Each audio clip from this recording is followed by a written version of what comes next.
पुराणो मंगलाणं च सौवेसिं पद्मं हवै मंगलम पद्मं हवै मंगलम पद्मं हवै मंगलम। चलो आदि ब्रह्मा ऋषभ देव भगवान की, अयोध्या शाश्वत तीर्थ क्षेत्र की जय, परम पूज्य गणनी प्रमुख श्री ज्ञानमती माता जी की। भव्यात्माओं, जिज्ञासु भाई बहनों, गोमठ सात जीव कांड का अध्ययन प्रारंभ हो रहा है। आप सभी पुस्तकों को लेकर तैयार हैं। मंगलाचरण के साथ अध्ययन प्रारंभ करते हैं। सिद्धम शुद्धम पणमीय जिणिंद वर्णेमि चंद्रमकलंकम गुणरयण भूषणुधयम जीवस्य पर्वणम वोचम।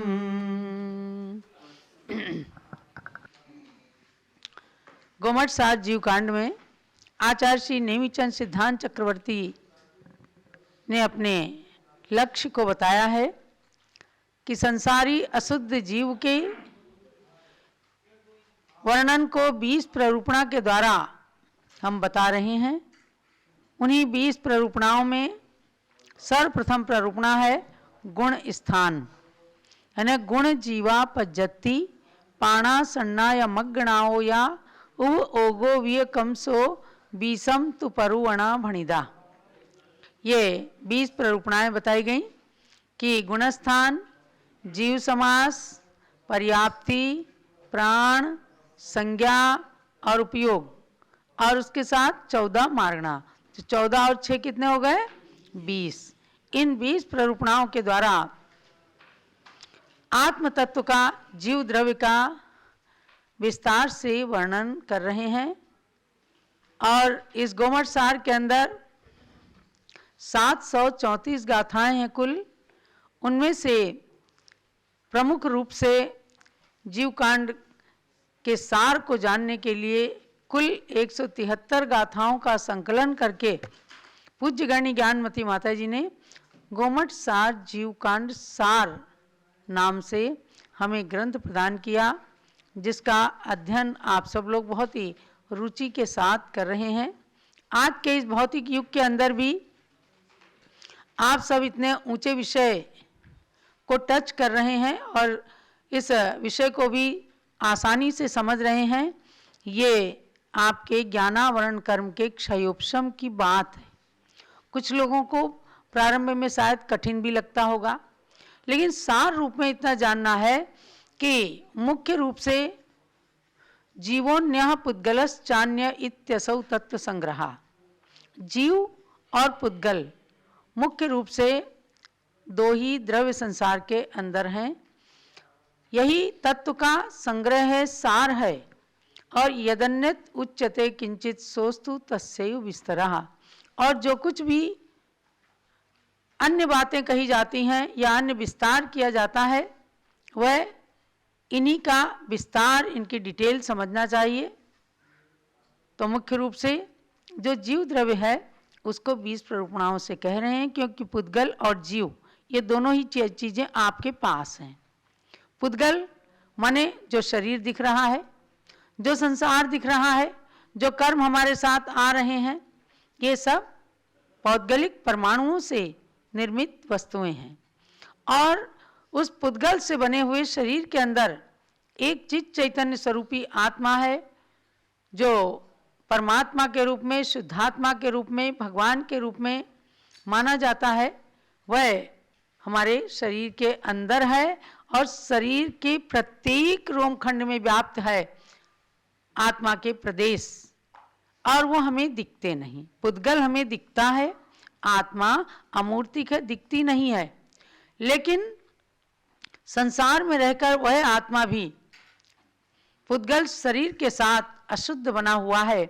इसलिए उस अशुद्ध जीव की 20 अवस्थाएं, 20 प्रकार से उसको कहने का उद्देश्य बनाया है आचार्य देव ने, कि इन सब अवस्थाओं से रहित होकर के कैसे अपने शुद्धात्म तत्व को, भगवान आत्मा को प्रकट किया जाए, सब बताने का सार पूरा यही है। तो सर्वप्रथम प्ररूपणा गुणस्थान। गुणस्थान 14 होते हैं, समझे अनिल जी? गुण स्थान 14 होते हैं। आप बता सकते हो 14 गुण स्थान? मिथ्यात्व बोलिएगा, सासादन, मिश्र, अविरत सम्यक दृष्टि, देश विरत, प्रमत्त विरत, अप्रमत्त विरत, अपूर्वकरण, अनिवृत्तिकरण, सूक्ष्म सांप्राय, उपशांत मोह, क्षीण मोह, सयोग केवली, अयोग केवली। ये 14 गुण स्थान हुई। और इन 14 गुण स्थानों के पश्चात जो गुण स्थानों को पार करके अवस्था प्रकट होती है वह सिद्ध अवस्था होती है, वहाँ गुणस्थानातीत अवस्था कहलाती है। तो हमने आपको 13 गुण स्थान तक बात बता दी, यानी 12 गुण स्थान तक ये जीव गुणों के एक सीढ़ियों को पार करते हुए और अरिहंत अवस्था में पहुंच जाता है। जब 4 घातिया कर्मों का उनके नाश हो जाता है, 9 केवल लब्धियां उनके प्रकट हो जाती हैं और 63 कर्म प्रकृतियों का नाश हो जाता है। 4 घातिया कर्मों की 47 प्रकृतियां, आयु कर्म की 3 प्रकृतियां और नाम कर्म की 13 प्रकृतियां, ये कुल मिलाकर के 47 और 16 मिलकर के 63 कर्म प्रकृतियां हैं।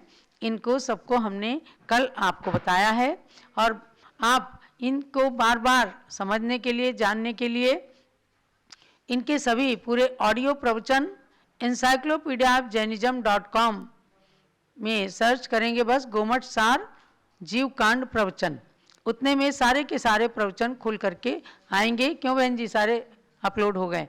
और वीडियो प्रवचन देखने के लिए, सुनने के लिए आपको गणिनी ज्ञानमती यूट्यूब चैनल में जाना पड़ेगा। उनमें कुछ प्रवचन मिलेंगे और कुछ प्रवचन आगे मिलने वाले हैं। तो इसलिए कि ये कर्म प्रकृतियां ठीक से याद नहीं हो पाती, तो बार बार उनको सुन करके आपको अपना विषय पक्का करना है, क्योंकि 30 दिसंबर को आपको 36 गाथाओं की परीक्षा भी देनी है। ये तो अभी पहला चैप्टर जो है गुणस्थान का वो पूर्ण हो जाएगा कल। तो हम 14वें गुणस्थान में चलते हैं और 13वें गुणस्थान में रहने वाले अरहंत परमात्मा जितनी उनकी आयु होती है और कर्मों का नाश करके जब 13वें गुण स्थान में पहुंचते हैं तो अपनी संपूर्ण आयु तक वे अरहंत अवस्था में समो शरण में विराजमान रहते हैं। सामान्य केवली होते हैं तो गंध कुटी में विराजमान होकर के भव्यात्माओं को दिव्य ध्वनि का पान कराते हैं। और उसके बाद जब आयु निकट आ जाती है तब वे 14वें गुण स्थान में सूक्ष्म समय है बड़ा, एक समय में बस अ ई उ री री इतने 5 वर्णों के उच्चारण में जितना समय लगा उतने समय में 14वें गुण स्थान को पार करके सिद्ध अवस्था को प्राप्त कर लेते हैं। ये सारी चीजें जब पंच कल्याणक करते हैं तो अंत में मोक्ष कल्याणक के समय इस 14 गुण स्थान में नष्ट होने वाली कर्म प्रकृतियों के नाम लेकर के और भगवान के ऊपर जब पुष्पांजलि करके और उनका न्यास करते हैं तब भगवान सिद्ध अवस्था को प्राप्त कर लेते हैं। तो 25 नंबर की गाथा है, पेज नंबर 21 पर आइएगा। 14वें अयोग केवली गुण स्थान का स्वरूप बताते हैं। शीले सिम संपत्तो निरुद्ध निशेष आसवो जीवो कम्मरय विप्पमुक्को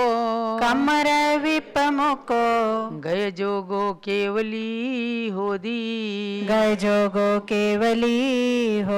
बहुत ही पवित्र गुण स्थान है। जब संसार से विदाई ले रहे हैं भगवान, बड़ा श्रद्धा के साथ हाथ जोड़कर सामूहिक गाथा पढ़िएगा। शीले सिम संपत्तो निरुद्ध निशेष आसवो जीवो कम्मरय विप्पमुक्को गय जोगो केवली होदी। शीलैष्यं संप्राप्तो निरुद्ध निःशेषास्त्रवो जीवः कर्म रजो विप्रमुक्तो गत योगः केवली भवति। प्राकृत की गाथाओं को आपने श्रद्धा के साथ पढ़ा, जो आचार्य नेमी चंद्र सिद्धांत चक्रवर्ती की रचित हैं और उनकी छाया रूप संस्कृत की गाथाओं को भी पढ़ा है। शैलेशम संप्राप्तः, यानी जो शील व्रतों के ईश बन गए, यानी संपूर्ण शील व्रतों को प्राप्त करके उसकी संपत्ति से समन्वित हो गए, तो 18,000 शील होते हैं। वे 18,000 शील के भेदों के जो स्वामी बन चुके हैं। और निरुद्ध निःशेष आसवो जीवो, निरुद्ध निःशेष आश्रवो भवति, जहाँ पर निःशेष माने संपूर्ण कर्मों के आश्रव, निरुद्ध माने रुक गए, नष्ट हो गए। अब कोई आश्रव यानी आश्रव का द्वार ही सर्वथा के लिए बंद हो गया जिनके पास। कम रय विप्रमुख को क्यों बंद हो गया? क्योंकि कर्म रूपी रज से जो विप्रमुक्त माने पूर्ण रूप से मुक्त हो चुके, प्रकर्षेण मुक्ता प्रमुक्ता विशेषेण मुक्ता विप्रमुक्ता, जो विशेष रूप से संपूर्ण कर्मों से कर्म रूपी रज से रहित हो गए, ऐसे गए जोगो माने योग से रहित केवली होदी, केवली बन जाते हैं। तो योग से रहित माने अयोग, अयोगी, अयोगी केवली बन जाते हैं, तो उन्हीं का नाम है अयोग केवली। अब आपको जानना है कि 18,000 शील कौन से होते हैं। भाई ऐसे 7 शीलों का वर्णन तो आपने अणुव्रतों में भी सुना है। 4 शिक्षा व्रत, 3 गुण व्रत, इन 7 शीलों का पालन श्रावक लोग भी प्रतिमाधारी अवस्था में करते हैं। और 18,000 शील के जो भेद होते हैं, मुनिगण उन समस्त शीलों में पारंगत हो जाते हैं, यानी एक एक शील को पालन करके अपनी आत्मा की पूर्ण रक्षा करके हर तरह से और परमात्मा अवस्था को प्राप्त कर लेते हैं। तो 18,000 शील कौन से हैं? 3 प्रकार के योग। कौन कौन से? मन योग, वचन योग, काय योग, और 3 करण होते हैं, वो भी मन वचन काय होते हैं। लेकिन करण और योग में अंतर ये है कि योग तो शुभ अशुभ दोनों प्रकार के होते हैं, और करण जो है वो अशुभ योग रूप प्रवृत्ति के परिहार के लिए जो होते हैं वो करण कहलाते हैं। यानी अशुभ कर्म के ग्रहण में कारणभूत क्रियाओं के निग्रह करने को करण कहते हैं। और निमित्त के भेद से ये मन वचन और काय के भेद से 3 प्रकार के हो जाते हैं। 3 निमित्तों से जो अशुभाश्रव हो रहा है उनको रोकने वाले ये 3 करण हैं। किसी को मारने का मन कर रहा है, रोक लिया हाथ, नहीं, मारने से हिंसा होगी, तो ये क्या हुआ? करण हो गया। अशुभ योग को रोका, गाली देने का मन कर रहा है तो वचन को रोका, नहीं, निरोध करना है।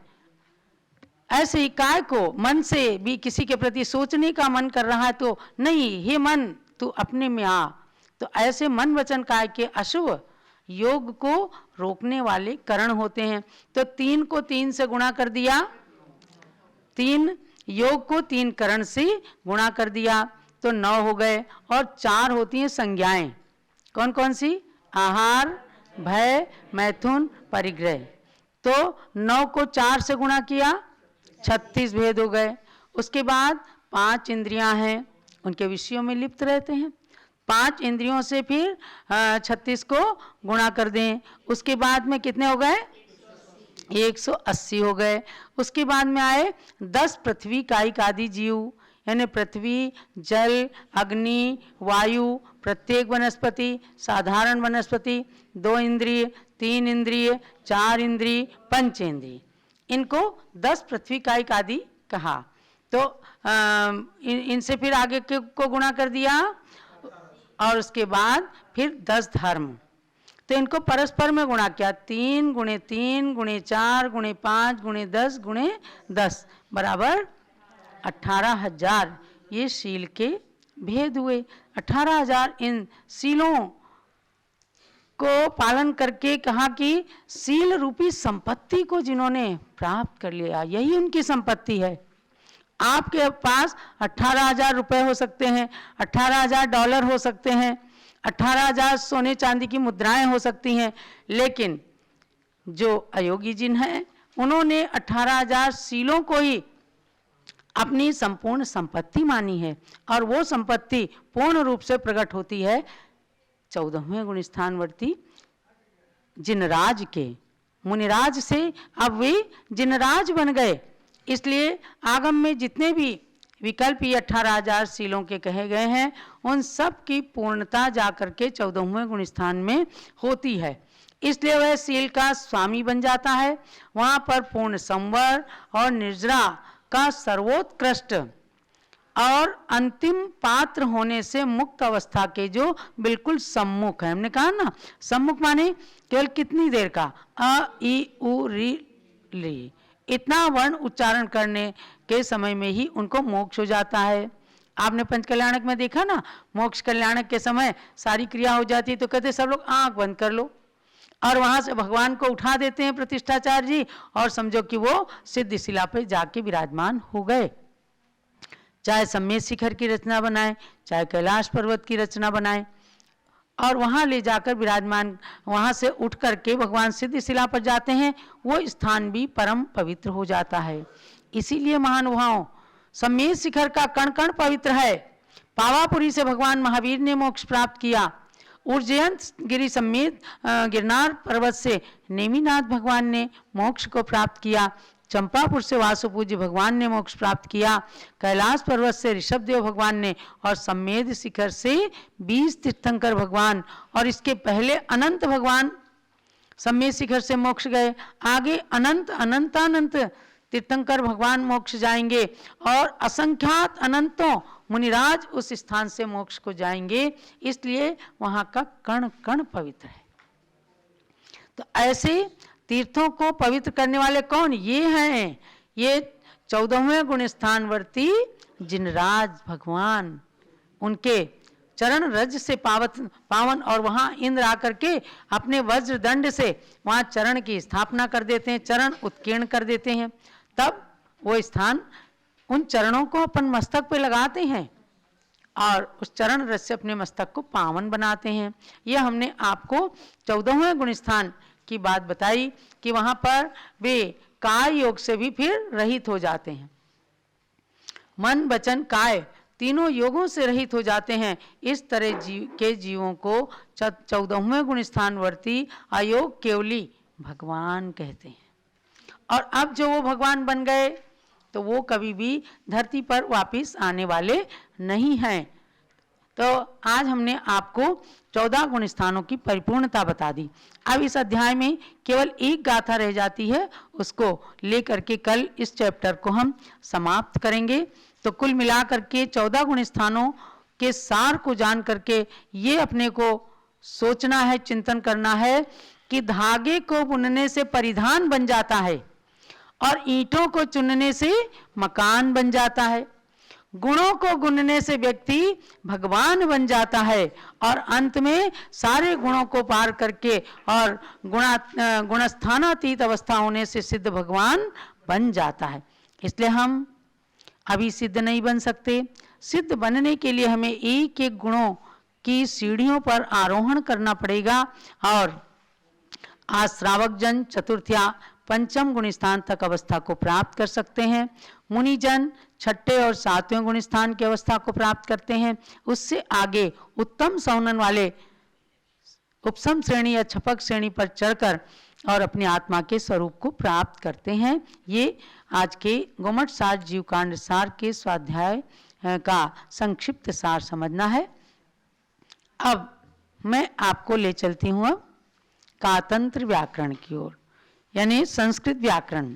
आपको सीखना अच्छा लगता होगा और इतनी सरलता से आप जान रहे हैं कि इसमें कोई भी परिश्रम की आवश्यकता ही नहीं है। अभी तो ऐसी व्याकरण चल रही है जैसे आपने अपनी पढ़ाई की अवस्था में चौथी, पांचवी, छठी क्लास में 8वीं तक तो सबको संस्कृत कंपलसरी होती ही है हिंदी के समान। तो उसके समान ही ये व्याकरण की अभी प्रारंभिक गति चल रही है। आपने 12 सूत्र इसमें पढ़ लिए। 12 सूत्रों में आपने जाना कि 47 कुल वर्ण होते हैं, और इन वर्णों को कहा कि अनादिकाल से वर्णों का समुदाय सिद्ध है, किसी ने बनाया नहीं है। भगवान हमें बताते हैं केवल यह अनादिकालीन वर्णों का समुदाय सिद्ध अनादिकाल से है।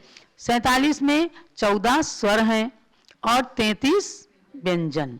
अब 14 स्वरों में बताया कि आपको कि स्वरो वर्ण वर्जो नामी, यानी जो स्वर दीर्घ और लघु बताए, फिर उसमें नामी संज्ञा बताई, ए ऐ ओ औ इनकी नामी संज्ञा है, और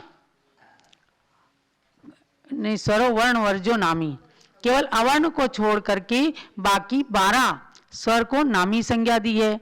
और नामी संज्ञा में फिर उसके बाद एकारादीन संध्यक्षराणी बताया 9वें सूत्र में, ए औ ए ऐ ओ औ ये 4 वर्ण जो हैं संध्यक्षर कहलाते हैं। और नित्यम संध्यक्षराणी दीर्घाणी, संध्यक्षर नित्य ही दीर्घ होते हैं, इसमें ए लघु ऐ दीर्घ ऐसा नहीं है, ए ऐ ओ औ एक समान ये दीर्घ ही कहलाते हैं। और उसके बाद 5 वर्ग बताए हैं कादीनी व्यंजनानी से, कि व्यंजनों को भी आप जाने, और उनके 5 अक्षरों के 5 वर्ग होते हैं। अब आप चलिएगा 13 नंबर के सूत्र में, वर्गाणाम प्रथम द्वितीयाः, वर्गाणां प्रथम द्वितीयाः, शशसाश्चाघोषाः, सससाश्चाघोषाः, वर्गाणाम प्रथम द्वितीया शशसाश्चाघोषाः। वर्गाणां प्रथम द्वितीयाः सससाश्चाघोषाः। ये सूत्र क्या कहता है?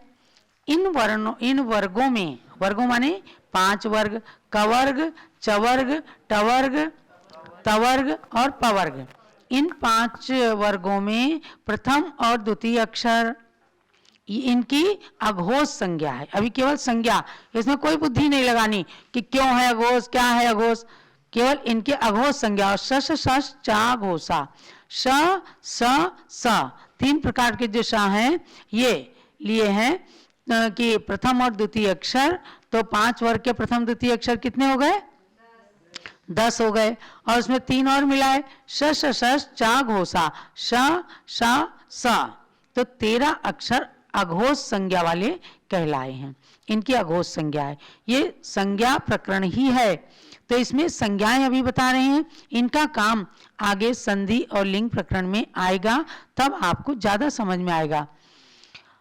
जैसे इसमें दे दिया क ख च छ ट ठ त थ प फ श श स, ये 13 अक्षर जो हैं इनकी अघोष संज्ञा कहलाई है। आगे चलते हैं, घोषवंतोन्ये, घोषवंतोन्ये, घोषवंतोन्ये। अब अन्य, अन्य माने इनसे बचे हुए जो अक्षर हैं। तो 33 में से 13 निकल गए, बचे 20, यानी वर्गों में 3 अक्षर बचे। का खा निकल गए थे तो गा घांगा, और ऐसे ही ज झ य, ड ढ ण, द ध न, ब भ म, ये 5 के निकल आए। और उसके साथ में य र ल व और ह, इतने ये 20 अक्षर जो हैं इनकी घोष संज्ञा है। घोषवंतोन्ये, घोषवान इनकी संज्ञा है, ऊपर वाले अक्षरों की 13 अक्षरों की अघोष संज्ञा है, और इन 20 अक्षरों की 20 व्यंजनों की घोष संज्ञा है। अनुनासिकांगायण नमः, अनुनासिकागायण नमः, अनुनासिकांगायण नमः, अनुनासिकागायण नमः। अब इसमें ङ य ण न म, इनको अनुनासिक संज्ञा है। और अनुनासिक का अर्थ बताया कि नासिका के नाक के पीछे के, नाक के मूल से जहाँ से नाक की रचना शुरू हुई है वहाँ नाक के पिछले भाग से इनका उच्चारण होता है, तो इनको अनुनासिक कहा। नासिका के पीछे से जिनका उच्चारण होता है उनको अनुनासिक, इनके अनुनासिक संज्ञा है। पहले इस प्रकरण में व्याकरण में पहले संज्ञाएं बता रहे हैं, नाउन, उसके बाद में इनका जब काम आएगा, मान लो कहेंगे कहीं कि यहाँ पर उसको बिंदु को अनुनासिक हो जाता है, तो अनुनासिक आपको वहाँ पर लगाना पड़ेगा कि गा है या यहाँ है या ना है या माँ है, तो उस जगह ये आपके काम आएंगे। तो इसमें कहा कि गा या ना और माँ के उच्चारण में कुछ कुछ ध्वनि जो है नाक से भी निकलती है, इसलिए इनको अनुनासिक कहा है। समझ में आ रहा है? इसमें कुछ समझने जैसी ही बात नहीं है। ये केवल सूत्र बच्चों को रटाए जाते हैं, जैसे गिनती पहाड़ा ये सब पढ़ाए जाते थे ना पहले, तो ऐसे ही इनको केवल पढ़ना और रटना है। ये अनुनासिक संज्ञक कहलाते हैं। तो यहाँ तक आपके ये 15 सूत्र हुए। 47 वर्ण हैं और वर्णों का समुदाय अनादिकाल से सिद्ध है। उसमें 14 स्वर हैं और 33 व्यंजन हैं, और उसमें अवर्ण को छोड़कर आ को छोड़ करके बाकी जो हैं नामी संज्ञक हैं। और नामी में से भी फिर निकाला कि ए ऐ ओ औ ये संध्यक्षर कहलाते हैं, ये दीर्घ होते हैं। ये सारे नियम आपको शुरू में कुछ फार्मूले होते हैं, जैसे मैथ्स के फार्मूले हैं, ऐसे ही ग्रामर के व्याकरण के ये फार्मूले हैं। और इनको आप प्रारंभ में अपने मन में बसा लें, और उसके बाद में आपको बहुत ही सरल व्याकरण लगेगी। उसके द्वारा आप अपने संस्कृत ज्ञान को वृद्धिंगत करके और संस्कृत में पारंगत हो सकते हैं। लेकिन जब तक नींव नहीं बनाएंगे, आप चाहें कि केवल मकान बन जाए, नहीं हो सकता। नींव बनाना है। तो ये व्याकरण जो है नींव है। व्याकरण, छंद और अलंकार, इन 3 को वाङ्मय कहा गया है। अभी आप एक का ज्ञान प्राप्त कर रहे हैं, शुरुआत है, और धीरे धीरे करके छंद और अलंकार भी पढ़ेंगे तो आप भी वाङ्मय में विशारद हो सकते हैं। तो इस प्रकार से आपको संस्कृत व्याकरण का भी ये लघु ज्ञान प्रदान किया जा रहा है। इसके द्वारा आप अपने वचनों की शुद्धि, अर्थ शुद्धि, व्यंजन शुद्धि इनको करके और जो स्तोत्र आदि पढ़ते हैं उनको पढ़ने का पूर्ण फल, पूर्ण पुण्य प्राप्त करें। यही आपके लिए मंगल प्रेरणा और आशीर्वाद है। नमोस्तु प्राणिक स्वाध्याय निष्ठापन ज्ञान शुद्ध भक्ति कायोत्सर्गम करोम्याम। नमोरियंत